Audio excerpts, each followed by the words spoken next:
Hello students, welcome to the next lecture of graph theory.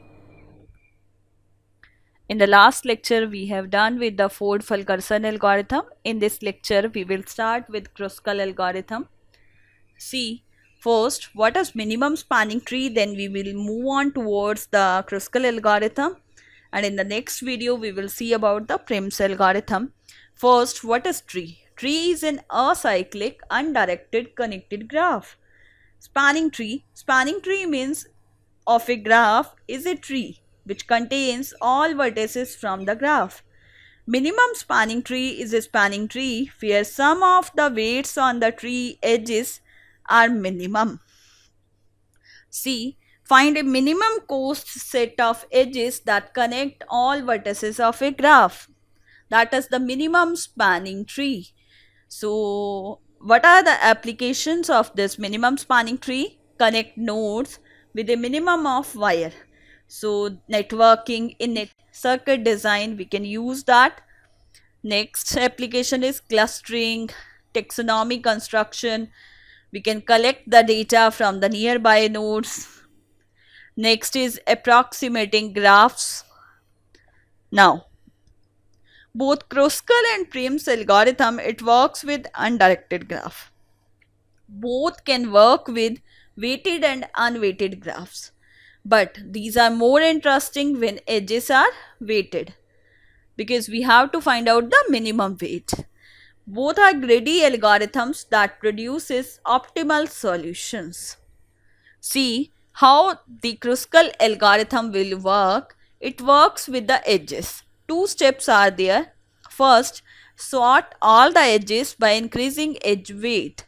Select the first vertex minus 1 means overall set vertices minus 1 edges that do not generate a cycle. We will select the vertices one by one until and unless if it not produces a cycle, we will join that. Now walk through. This is the example which I am considering it here. So for this example, what we people are observing it, first we have to sort it out.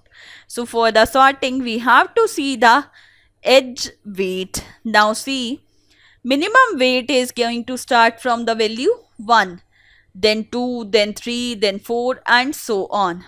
See, sort the edges by their increasing edge weight.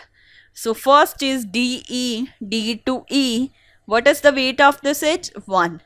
Then next is D to G, D to G. What is the weight of this edge? 2. Next is E comma G. What is the weight of this edge? 3. In this way, we are going to sort it out all the edges by their weights. So first, we will include the first edge and see it. If it does not generate a cycle, we will include it. If it generates a cycle, we are not going to include it. So DE, it's the first edge, right? So that means it's not generating a cycle. Yes, it can be included. Next, DG 2, it can be included. Red one lines are there, red one edges are there. So you can easily see it. Next edge is EG. If we are going to include this edge EG, E and G, this one edge, so that means it generates a cycle. So we are not going to include it, right? Moving further. Next edge CD, right? CD means this edge. I don't think so it will generate a cycle. So we can include this. Now, one major point while preparing the table. So while preparing the table, if all the edges weights are equal, we can include any edge first, then next, then next. There is no fixed criteria about that. So don't worry about the inclusion. If you want to include the CD edge first, you can include it. So moving further, next is CD edge. If we include this, yes, it does not generate a cycle. Next edge is GH. GH, yes, we can include it. Next is CF. Yes, we can include it because it is not generating a cycle. Next is BC. BC, yes, we can include it. Next is BE. Yes, if we are taking this edge B comma E, this edge, then it will generate a cycle. So that's why we are not able to include it. Accepting edge BE would create a cycle. That's why we are not able to take it out. Next edge BF. See, BF edge means this one edge. So again, this edge will create a cycle. So we are not going to include it. Next is BH. See, BH edge. This one edge. If you take this edge, it will generate a cycle. So that's why we are not going to include it. Next is AH. Yes, we can include it. It is not generating any cycle. Next, DF, AB, AF.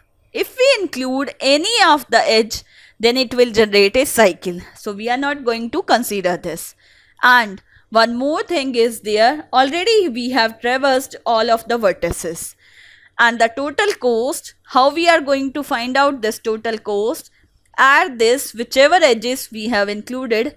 1 plus 2, 3, 3 plus 3, 6, 6 plus 3, 9, 9 plus 3, 12, 12 plus 4, 16, 16 plus 5, 21.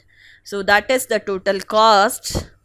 So I hope you will understand this Kruskal algorithm. Just remember that point.